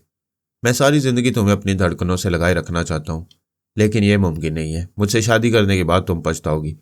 एक दिन मैं यहां से बहुत दूर चला जाऊंगा। वो पांव पटक कर बोली, क्यों चले जाओगे? मुझे ये ना कहना कि तुम शैतान हो और तुम डॉन मूरस के जिस्म में समा चुके हो। तुम जो भी हो, जैसे भी हो, मैं तुम्हें हर हाल में, हर सूरत में कबूल करती हूँ। वो अपने जज्बात का इजहार कर रही थी। मैं उसके जरिए मालूम करना चाहता था पारस समुंदर के साल पर जाकर क्या करता रहा था। मैंने नैन्सी की जुबान से पूछा, ये बताओ, तुम सुबह सवेरे कहाँ चले गए थे? उसने हैरानी से उसे देखा, फिर कहा, तुम अपनी मोहब्बत और जज्बात का इजहार करो। ये क्यों पूछ रही हो? कहाँ गया था और क्या कर रहा था? देखा नहीं कि यहां मिलने का वादा किया और मिल रहा हूं। मैंने समझ लिया अब इन दोनों के पास रहकर मूशे कोलान के बारे में कुछ मालूम नहीं कर सकूंगा। लिहाजा कर्नल जैक्सन के पास पहुंच गया। उससे कहा, मैं मूशे कोलान की खैरियत मालूम करना चाहता हूं, उससे फ़ोन पर राब्ता कायम करो। वो बहुत परेशान था। कहने लगा, जनाब फराज साहब, आप मेरे दिमाग में खुद ही मालूम कर लें। मैंने चुपचाप उसके दिमाग को पढ़ना शुरू किया। पता चला आज सुबह वो समुद्र के साहिल पर दौड़ लगाने के बाद अपने बंगले में वापस आया तो वहां किसी ने ब्लोइंग पाइप के जरिए एक सुई उसके जिस्म में पेवस्त की थी, जिसके बाद उसके हाथ पांव छल हो गए, एसाब कमजोर पड़ गए और वह अपनी जगह से हरकत करने के काबिल नहीं रहा। ऐसे ही वक्त कोई कद्यावर जवान चेहरे पर मास्क पहने उसके सामने आया। फिर उसने एक चाकू निकाला और उस चाकू से मोशे कोलान की एक आंख निकाल कर ले गया। साथ ही एक रुक्का छोड़ गया। उसमें लिखा था, मैं तुम्हारे खतरनाक फाइटर से दो हाथ कर सकता था, लेकिन अपनी सोनिया मम्मा का शागिर्द हूं। वो अच्छी फाइटर होने के बावजूद लड़ने में वक्त ज़ाया नहीं करती। कम से कम वक्त में ज़्यादा से ज़्यादा काम निकाल कर चली जाती हैं। मैं भी इस कमीने बदजात की एक आंख निकाल कर ले जा रहा हूं। होना तो ये चाहिए था कि इसकी दोनों आंखें निकाल ली जाती, लेकिन मैं चाहता हूं जब तक यह जिंदा रहे, अपनी एक आंख से दुनिया को देखता रहे और सोचता रहे। अब एक आंख बची है, क्या वो किसी इज्जतदार लड़की को बेहया नज़र से देख सकता है? मैं किसी दूसरे मरहले में इसका हाथ काट कर ले जाऊंगा, क्योंकि इसने नापाक हाथों से मेरी मम्मी का हाथ पकड़ा होगा। तीसरे मरहले पर मैं इसकी टांग काटूंगा, क्योंकि इन कदमों से चलते हुए मेरी मम्मा तक पहुंचा होगा। मैं थोड़े थोड़े वक्फे से इसके थोड़े थोड़े टुकड़े करूंगा। तुम में से कोई अपने इस जाले मिलिट्री ऑफिसर को बचा सकता है तो बचा ले। मुझे मूशे कोलान के बाद ब्लाइंड क्लब के मेंबरान की ज़रूरत है, जिनकी दोबारा गंदी प्लानिंग के बायस मेरी मासूम बीवी जोजो को अगवा किया गया था। उसकी इज्जत की भी धज्जियां उड़ाने की नाकाम कोशिशें की गई थीं। मैं तुम जैसे जलील प्लान मेकरों को चुन चुन कर ऐसी इबरतनाक सजाएं दूंगा कि आइंदा तुम में से कोई फरहाद अली तैमूर की फैमिली की तरफ आंख उठाकर देखने की जुर्रत नहीं करेगा। इस तहरीर के नीचे पारस का नाम लिखा हुआ था। मैं ये सारी बातें कर्नल जैक्सन के दिमाग से पढ़ रहा था।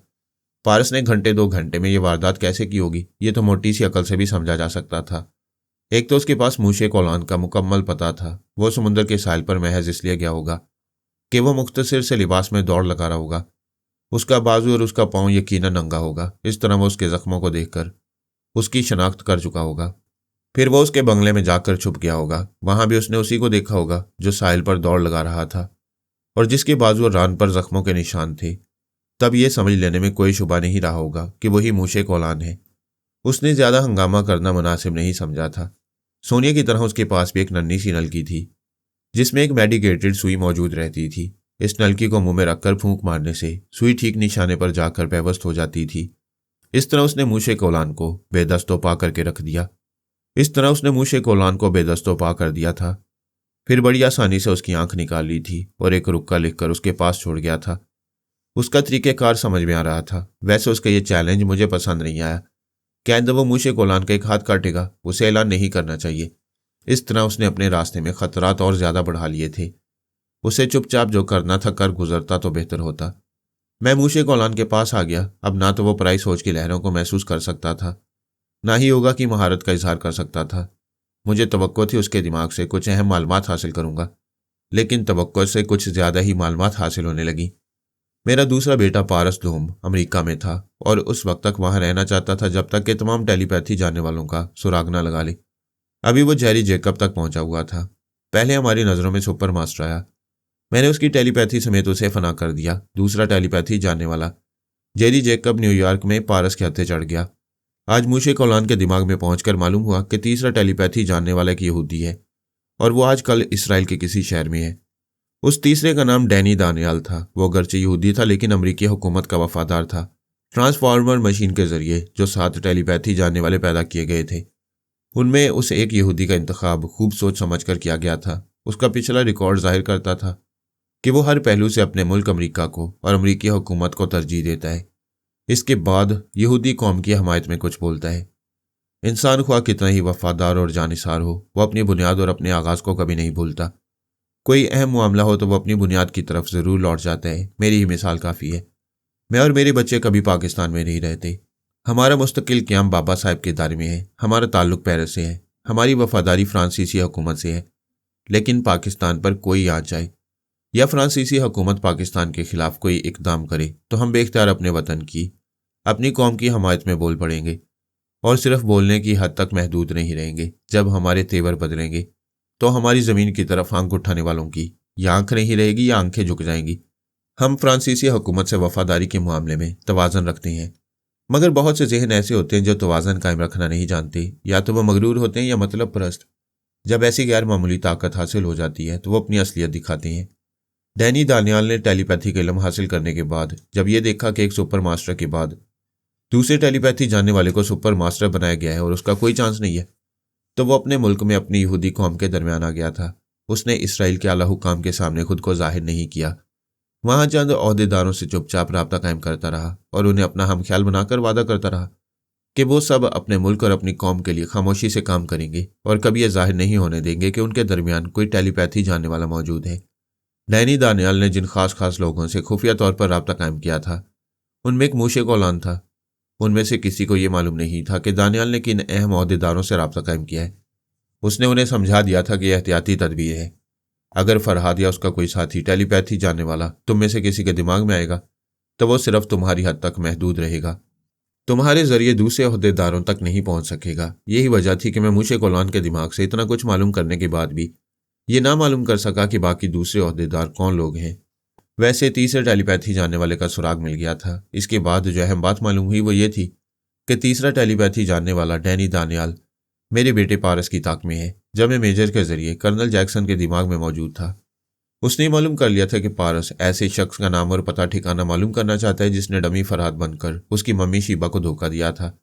उधर मैंने कर्नल जैक्सन को धमकी दी थी कि वह सिलसिले में मूशे कौलान को कुछ ना बताए, लेकिन दानियाल ने उसके दिमाग में पहुंचकर पारस के मुतालिक बता दिया था कि वो उसकी ताक में है और उससे इंतकाम लेने के लिए कोई खतरनाक कदम उठा सकता है। मूशे कौलान को अपनी जहानत और सलाहियतों पर बड़ा नाज था। फिर एक टेलीपैथी जानने वाला दानियाल उसके दिमाग में आता जाता रहता था। उसने पारस से ज़्यादा खतरा महसूस नहीं किया। वो सोच भी नहीं सकता था कि जिस रात वो कर्नल जैक्सन के जरिए उसका नाम और पता मालूम करना चाहेगा, उसकी सुबह ही उस पर हमला कर बैठेगा।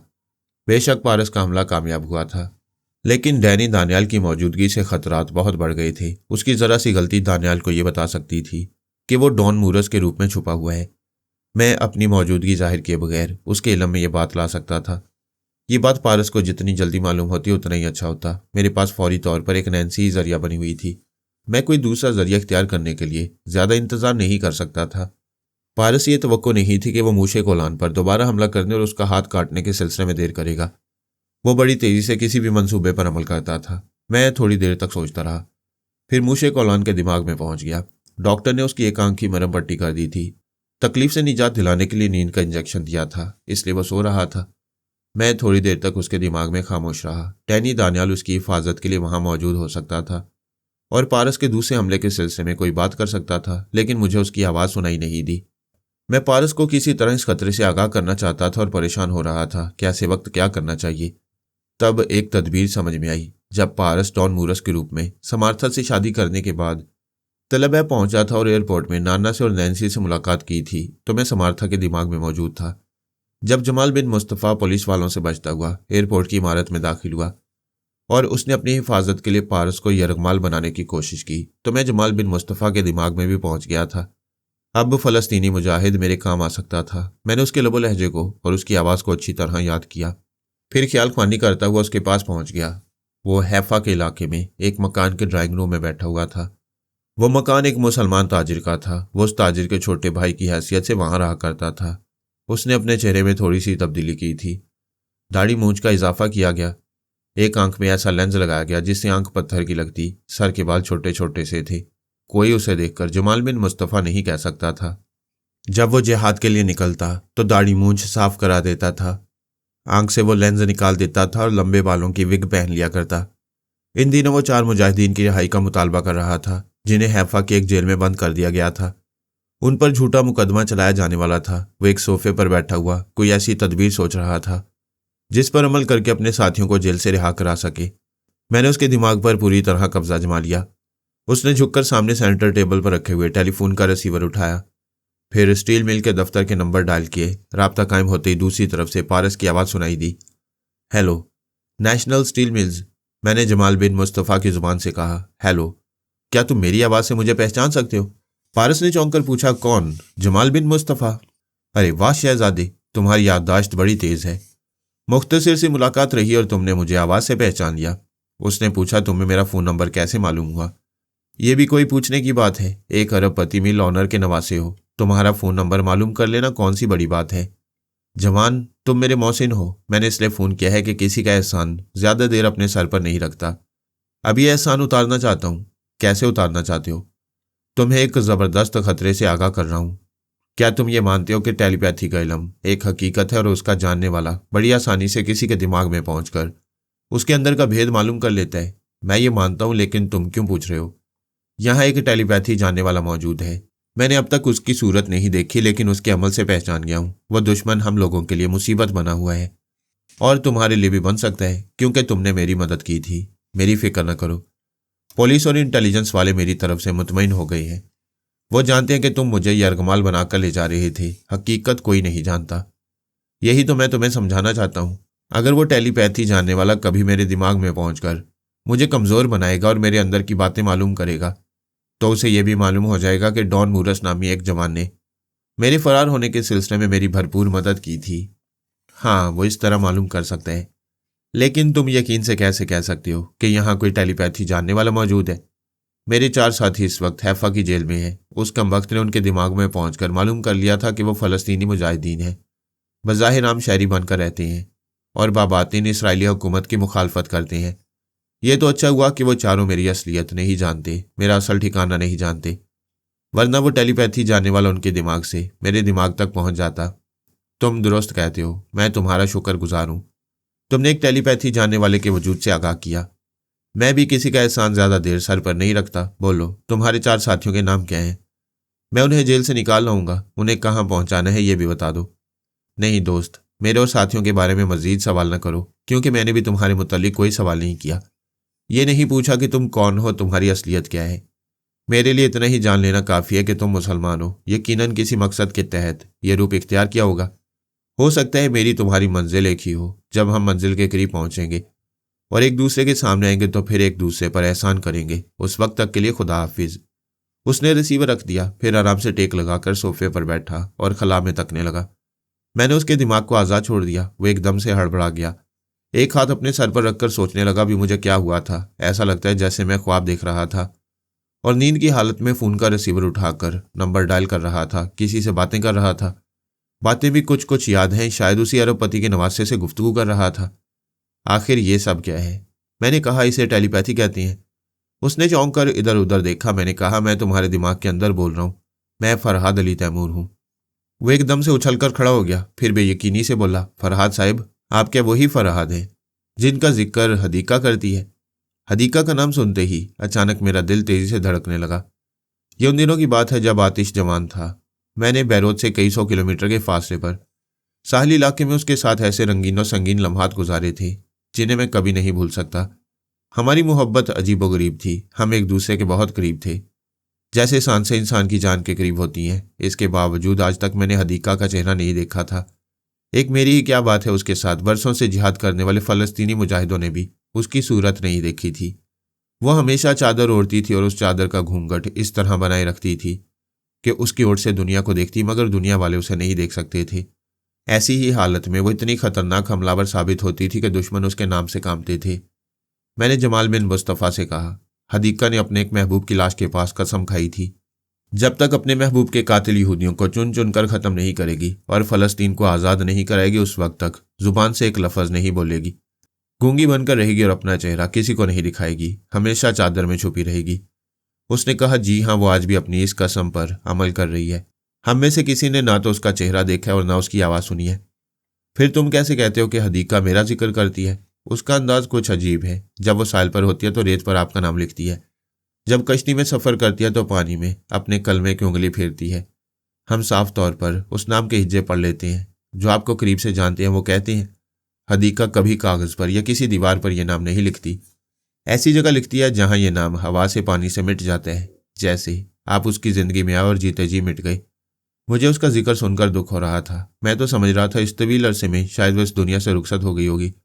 मुजाहिदों की ज़िंदगी का क्या भरोसा, पानी के बुलबुले होते हैं, आज मौजूद हैं कल नाबूद हो जाती हैं, लेकिन वो मौजूद थी। मैंने पूछा, वो कहाँ है? पता नहीं जनाब, 6 महीने पहले बेरोत में देखा था, अब खुदा जाने कहाँ होगी। हदीका ने मुझसे अजीब रिश्ता कायम किया था, ना बोलने का रिश्ता था, ना एक दूसरे को देखने का।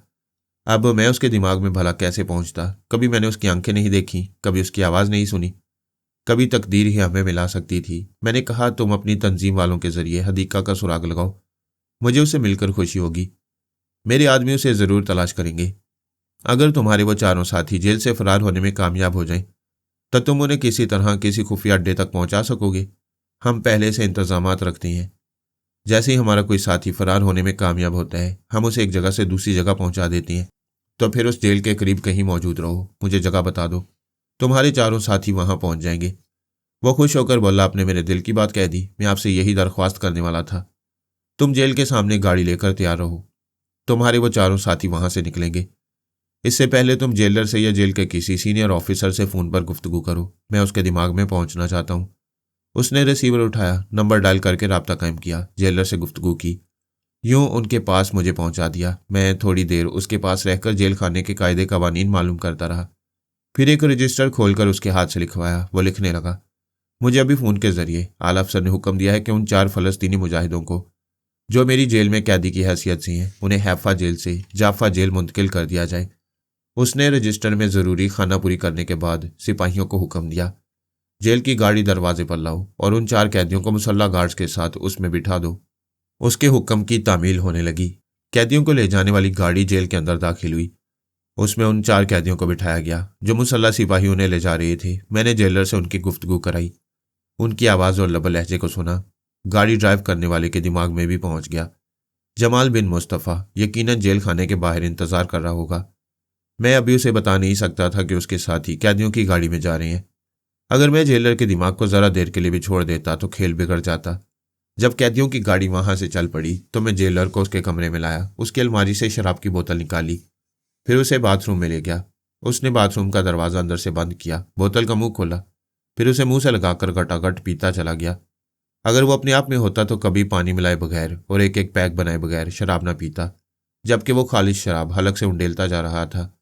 जब उसने आधी बोतल हलक से उंडेल ली तो मैंने उसके मुंह से बोतल हटा दी।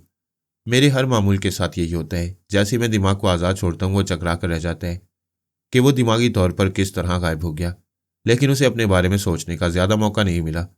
आधी बोतल शराब अपना असर दिखा रही थी, उसका सर घूम रहा था। वो बोतल हाथ में पकड़े हुए था, उसे गौर से देख रहा था, मगर ये सोचने की कुव्वत नहीं थी कि बोतल कहाँ से आ गई और वो बाथरूम में कैसे पहुंच गया। मैंने उसके मुंह से फिर बोतल लगाई, उसे थोड़ी सी और पिलाई, फिर उसे उसके हाल पर छोड़कर जमाल के पास आया। उसे कहा, कैदियों को ले जाने वाली गाड़ी हैफा रोड पर जा रही है, उधर चल पड़ो, मगर गाड़ी वालों को छेड़ने की ज़रूरत नहीं, तुम्हारे साथी खुद ब खुद तुम्हारे पास आएंगे। गाड़ी के पिछले हिस्से में उन 4 मुजाहिदों के साथ 2 मुसल्ला सिपाही बैठे हुए थे और 2 मुसल्ला सिपाही ड्राइवर के साथ अगली सीट पर थे। पिछली तरफ से एक सिपाही ने आवाज़ दी, गाड़ी रोको, एक कैदी मर रहा है, उसे फौरी तिब्बी इमदाद की ज़रूरत है। ड्राइवर ने गाड़ी रोक दी। अगली सीट से दोनों मुसल्ला सिपाही फौरन बाहर आए। फिर उन्होंने पिछला दरवाज़ा खोलकर पूछा, क्या बात है? मेरे मामूल सिपाही ने अपनी बंदूक से 2 गोलियां चलाई, दोनों को निशाना बनाया। उसके साथ बैठे हुए सिपाही ने उस पर हमला करते हुए कहा, यह तुमने क्या किया? मालूम होता है तुम्हारा दिमाग चल गया है। मैंने उसके दिमाग पर कब्जा जमाकर उसे अलग किया, फिर उसके हाथों अपने मामूल सिपाही को हलाक करा दिया। ड्राइवर भी अपनी सीट से उतर आया था। वो दूर खड़ा हैरानी से यह तमाशा देख रहा था और सहमा हुआ था। अब आखिरी बचे हुए सिपाही ने उन 4 कैदियों से कहा, चलो उतरो और यहां से भाग जाओ, वो पीछे आने वाली गाड़ी तुम्हारे इंतजार में खड़ी है। वो चारों मुजाहिदीन दौड़ते हुए जमाल की गाड़ी में आए। जमाल ने अपनी गाड़ी को वापस घुमाया, फिर दूसरे रास्ते पर चल पड़ा। जब वो बहुत दूर निकल गया तो मैंने उस मुसल्ला सिपाही के जरिए ड्राइवर से कहा, चलो अब हम खाली गाड़ी ले जाएंगे। ऐसे ही वक्त रसवंती ने मुझे मुखातिब किया, फरहाद हम अपने बेटे तक पहुंच सकते हैं, जरा आकर देखो वो क्या कर रहे हैं। मैंने पूछा, क्या हमें पारस के दिमाग में जगह मिल सकती है? नहीं, उसके दिमाग में पहुंचना मुश्किल है। उसने जेरी जैकब के सर पर रिवॉल्वर के दस्ते से जरब लगाई थी। वो बेहोश हो गया था, अब होश में आ गया है, लेकिन उसका दिमाग कमजोर है। हमारी ख्याल ख्वानी की लहरों को महसूस नहीं कर सकता। उसके पास चले आओ। हम नहीं जानते थे कि पारस ने किस तरह जेरी जैकब को काबू में किया। जब रसवंती के कहने पर मैं जैकब के दिमाग में पहुंचा तो वो एक कुर्सी से बंधा हुआ था। उसकी एक हथेली साथ वाली मेज पर रखी हुई थी। पारस ने उसकी कलाई को थाम रखा था और हाथ में एक छोटी सी पतली सी कील लेकर उसे दिखाते हुए कह रहा था, मैं इस कील को तुम्हारे नाखूनों के अंदर चुभोता जाऊंगा और तुम्हारे नाखून उखाड़ता जाऊंगा। तुम अंदाजा कर सकते हो कि तुम्हें कितनी तकलीफ पहुंचेगी। उसने कील को एक उंगली के नाखून और गोश्त के दरमियान चुभोया। वह तकलीफ और दर्द की शिद्दत से तड़प कर बोला, नहीं नहीं, ऐसा ना करो, मैं मर जाऊंगा। तो फिर दूसरे टेलीपैथी जानने वालों के नाम और पते बताओ। मैं नहीं जानता, सच कहता हूं, मुझे किसी का नाम और पता नहीं मालूम। पारस ने कपड़ा उसके मुंह में ठूंस दिया, फिर दूसरे कपड़े से मुंह को बांधते हुए कहा, तुम तकलीफ की शिद्दत से तड़पते रहोगे मगर चीख नहीं सकोगे। चीखना चाहोगे तो आवाज नहीं उभरेगी, कोई तुम्हारी मदद के लिए नहीं आ सकेगा। मैं इतनी देर में उसके दिमाग से मालूम कर चुका था कि वो टेलीपैथी जानने वालों के नाम जानता है, लेकिन उनका पता ठिकाना नहीं जानता। वह सब टेलीपैथी सीखने के बाद अपने अपने ठिकानों को छोड़ चुके थे, कोई नया ठिकाना बना लिया था। मेरी ख्याल ख्वानी के दौरान जेरी जैकब तकलीफ की शिद्दत से तड़पने लगा। यूं जोर लगाने लगा जैसे रस्सियां तोड़कर आजाद होना चाहता हो, कुर्सी से उठकर भागना चाहता हो, लेकिन यह उसके बस में नहीं था। पारस उसके एक नाखून और गोश्त के दरमियान कील घुसाकर उसके गोश्त को खुरच रहा था और वो तकलीफ की शिद्दत से निढाल होकर हाँ हाँ के अंदाज में सर हिला रहा था। पारस ने पूछा, क्या नाम और पता बताओगे? उसने फिर जल्दी से हाँ के अंदाज में सर हिलाया। पारस ने उसके मुंह से कपड़ा खोला, फिर मुंह में ठूसे हुए कपड़े को निकाला। मुंह खुलते ही उसे आजादी से खुलकर कराहने का मौका मिला। वो गहरी गहरी सांसें ले रहा था। इस दौरान उसने कई बार ख्याल खुआने की कोशिश की। किसी तरह अपने आदमी को इतला देना चाहता था कि वो कहाँ कैद किया गया और किस तरह वहां पहुंचकर पारस की कैद से रिहाई दिलाई जा सकती है, लेकिन उसका दिमाग कमजोर हो चुका था, ख्याल खुआनी की परवाज नहीं कर सकता था। पारस ने इसीलिए उसके सर पर जरब लगाई थी। इसके बाद ही उसे अजियतें देना शुरू की थी ताकि वो ख्याल खुआनी के काबिल न रहे।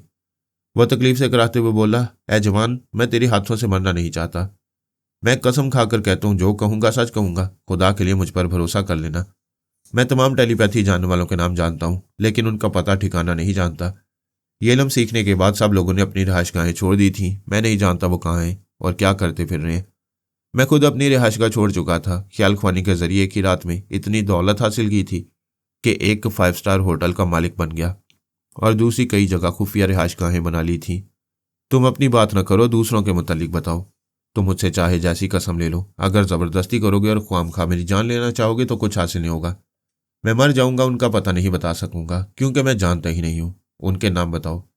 एक का नाम डैनी दानियाल है, वो यहूदी है। क्योंकि न्यूयॉर्क में यहूदियों की आबादी ज्यादा है, लिहाजा उस शहर में जरूर कहीं छुपा होगा। उसका हुलिया बताओ। वो डैनी दानियाल का हुलिया बताने लगा। मैं भी तवज्जो से सुन रहा था। इसके बाद वो बाकी 2 टेलीपैथी जानने वालों के नाम और उनके हुलिया बताने लगा। ऐसे वक्त अचानक उसकी सांस रुकने लगी। पारस ने उसे बहुत अजियतें पहुंचाई थी। उसकी जान आधी हो गई थी, लेकिन वो इतना भी कमजोर नहीं था कि तशद्दुद के इस मरहले पर सांस उखड़ने लगे। मैं उसके दिमाग में बड़ी हद तक तवानाई पैदा कर रहा था ताकि वह जल्द से जल्द पारस को उन दोनों के नाम और हुलिया बता दे। वैसे मैं उसके चोर ख्यालात पढ़ चुका था, उन दोनों के नाम और हुलिया मालूम कर चुका था, मगर ये तफसील मैं पारस को नहीं बता सकता था। वो उसकी जुबान से ही सुन लेता तो बेहतर होता। मैंने महसूस किया तवानाई पहुंचाने के बावजूद वो सोच तो सकता है मगर जुबान नहीं हिला सकता। तब समझ में आया एक टेलीपैथी जानने वाला उसकी जुबान भी रोक रहा है और सांस भी। वो खिलाफ तवक्को उसके दिमाग में आया था। मुझे जरा भी उसकी आमद का शुबा होता तो मैं पहले ही जेरी जैकब के दिमाग पर पूरी तरह कब्जा जमा लेता। उसकी ये चाल कामयाब ना होती। अब वो कब्जा जमा चुका था, मैं सिर्फ उसके दिमाग को रिहाई दिलाने की कोशिश कर सकता था। हमारी इस जिद्दोजहद के दौरान उसकी सांस पूरी तरह उखड़ गई। वो बेदम हो गया और उसकी गर्दन एक तरफ ढलक गई। उसकी आखिरी सांस बाकी रहने तक पारस की आवाज मुझे सुनाई देती रही। वो उसे झिंझोड़ रहा था, उसे आंख खोलने और कुछ बोलने पर मजबूर कर रहा था। इसके बाद मुझे उसकी आवाज़ सुनाई नहीं दी। जेरी जेकब से उसकी ज़िंदगी का रिश्ता कटते ही हम बाप बेटे का दरमियानी राब्ता कट गया। रसवंती ने परेशान होकर कहा, मेरा बेटा फिर गुम हो गया। हाँ, एक जेरी जेकब था, वो हमारे दरमियान नहीं रहा। उसे नहीं मरना चाहिए था। क्या तुमने उसे बचाने की कोशिश की थी? क्या मौत से किसी को बचाया जा सकता है? मैं उसे बचाने की कोशिश कर रही थी। मुझे ऐसा लग रहा था जैसे कोई कुव्वत उसकी सांस बंद कर रही है। क्या तुम ऐसा कर रहे थे? मैंने पूछा, ऐसा दोस्त करते हैं या दुश्मन? वो हैरानी से बोली, क्या उसके दिमाग में कोई दुश्मन भी मौजूद था? बेशक ऐसा ही था। तभी तो अचानक उसकी सांस उखड़ गई। मैं अभी फरजाना को इस बंगले में पहुंचाती हूँ जहां पारस मौजूद है। क्या तुम समझते हो फरजाना के पहुंचने तक पारस वहां जेकब की लाश के पास बैठा रहेगा? तो फिर क्या करूं? सब्र करो। क्या वो फरजाना से मुलाकात करेगा? सुना है मोहब्बत कच्चे धागे से बांधकर महबूब को ले आती है। तुम्हारे बेटे की मोहब्बत में दम होगा तो वे एक दूसरे से जरूर मिलेंगे।